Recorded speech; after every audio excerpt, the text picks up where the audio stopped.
Lockheed Martin recently won a settlement worth more than $130 million in a protest to the Air Force. The company completed a contract to update the big C-5 transport planes with new engines, but it also had to do thousands of repairs outside the scope of the contract, and that's where the disagreement started. We get details now from Haynes Boone procurement attorney Dan Ramish.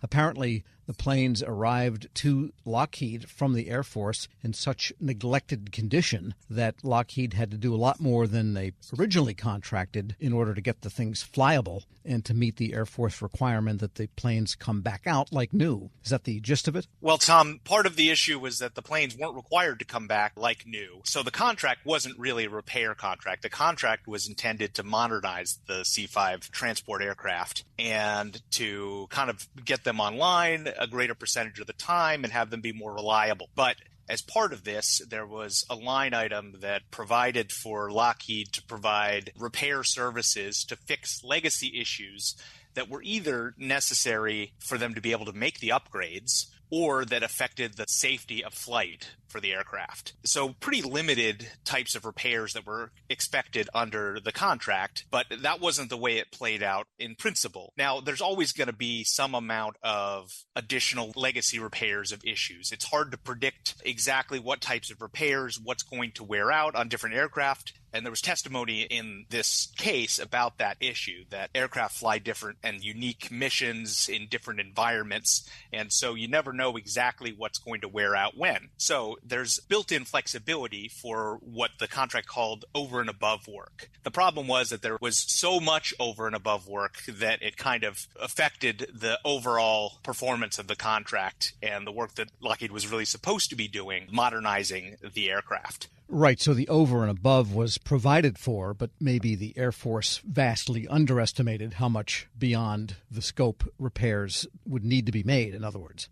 I think that was part of it, Tom. The other part of it was that DCMA imposed a higher standard than was supposed to be applicable under the contract. DCMA required a like-new standard. After a few aircraft had been modernized, they started having a more zealous inspection routine that looked at things that didn't go to whether the modernization could be performed on the aircraft or whether it was safe to fly. So they were looking at things like foreign object debris and requiring all of that to be removed, which didn't affect the safety or the ability to make the upgrades. And they're requiring Lockheed to fix other technical issues that weren't really necessary. If, say, the engines were put in and the thing flew safely, they might have complained, the Air Force, well, you didn't reupholster the co-pilot seat, which was split. Yes, issues I'm making that were one really up, extraneous. Yes, things like that were not really essential. And the contract only expected there would be essential repairs.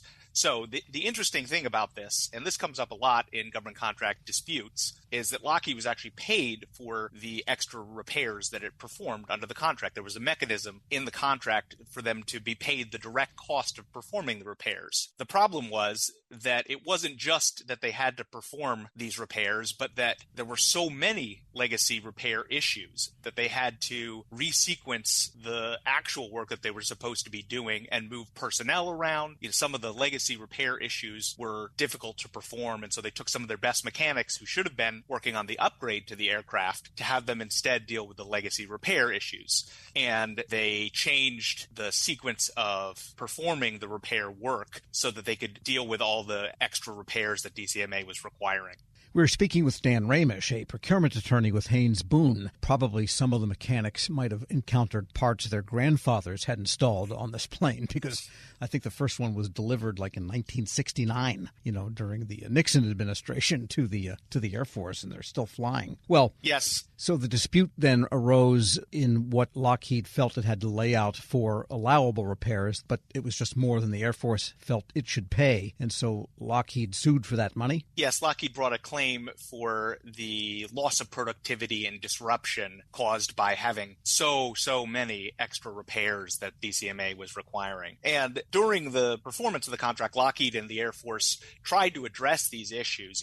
They brought in an Air Force on-site representative who was helpful in speeding up decisions of whether repairs needed to be made, and they introduced a new government advisory team that reviewed the repairs to make sure that they were really essential. And those measures helped, but but there was still a significant volume of repairs above what should have been expected under the contract. Got it. So, for example, if putting in a new engine and you found that the part that the engine hangs on was cracked, well, that's something you could reasonably expect Lockheed to say, yeah, this has got to be fixed. But it sounds like there were things inside and away from the modernizing parts that they fixed at the Air Force's urging, but then didn't get paid fully for the, as you say, the inconvenience and the out-of-sequencing that it caused, which is a real cost in a production situation.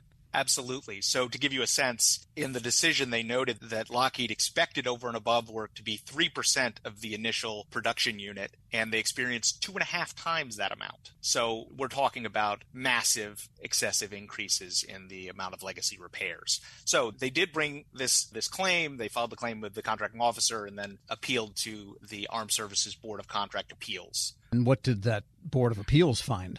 The Armed Services Board ruled in favor of Lockheed on its disruption claim and sustained the appeal and awarded the $131 million that Lockheed was seeking. And the board looked at the disruption claim. So Lockheed, as I said, was paid for the direct repairs and was arguing that its fixed price work to modernize the aircraft cost more because of legacy repairs. And Lockheed brought out an expert. What they argued was that the first few aircraft didn't involve that much over and above work. But then DCMA started using this heightened standard of like new, and that really kicked up the number of legacy repairs. And so what they did was they used a methodology that's referred to as the measured mile approach and said, listen, we can't prove the amount of extra cost with each individual repair that the government ordered here. We need to look at all of the costs, and we're going to use as a baseline the first few aircraft where the government was being reasonable and the repairs were kind of in line with what they'd experienced on other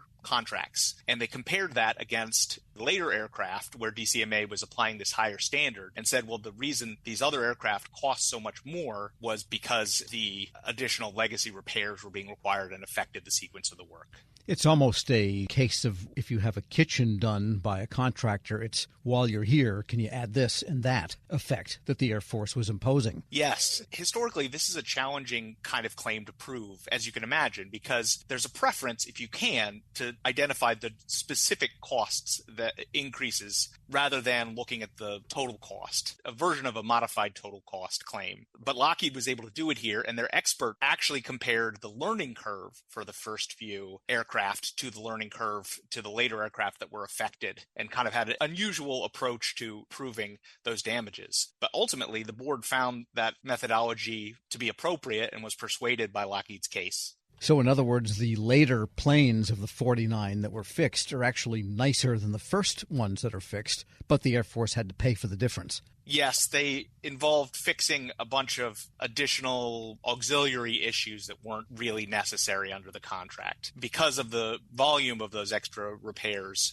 to those legacy issues that weren't needed, the board was persuaded that that caused Lockheed to incur all these extra costs. Right, so the lesson for the government here is keep your requirements straight and stick to them, and don't have this kind of creep in scope while you're underway, because you'll end up paying for it. That's right. Ultimately, the government and the taxpayer had to pay for the extra work. And if they had stuck with the repairs that were actually essential, that, of course, would have saved money. There are also litigation lessons for the government here. The government's defenses really were technical defenses. Many of them had been raised earlier in the litigation. They argued again that Lockheed's claim was subject to the statute of limitations and that Lockheed had released its claims in a previous modification. And the board said, we've already ruled on these issues. You haven't raised any new arguments. But the government seemed to really be counting on that in order to win and didn't put on its own expert or its own evidence to refute Lockheed's account of the extra costs that it incurred. And by the way, the project was completed several years ago, like 2018 actually. And so it shows that it's never too late to try to recover your costs. That's right. Ultimately, it's a difficult burden for the contractor to prove damages in these kinds of scenarios. And Lockheed here provides an example of how you can do it with an appropriate expert. And another thing that they did that was helpful to them here was that their expert backed out costs that were unrelated to the legacy repair issues. And that really helps the credibility of a contractor's claim to show the board affirmatively that you're pulling out things that the contractor could have been responsible for and aren't overclaiming. Dan Ramish is a procurement attorney with Haynes Boone. Thanks for that update. Thanks, Tom. And we'll post this interview at federalnewsnetwork.com/Federal Drive. Hear the Federal Drive on your schedule. Subscribe wherever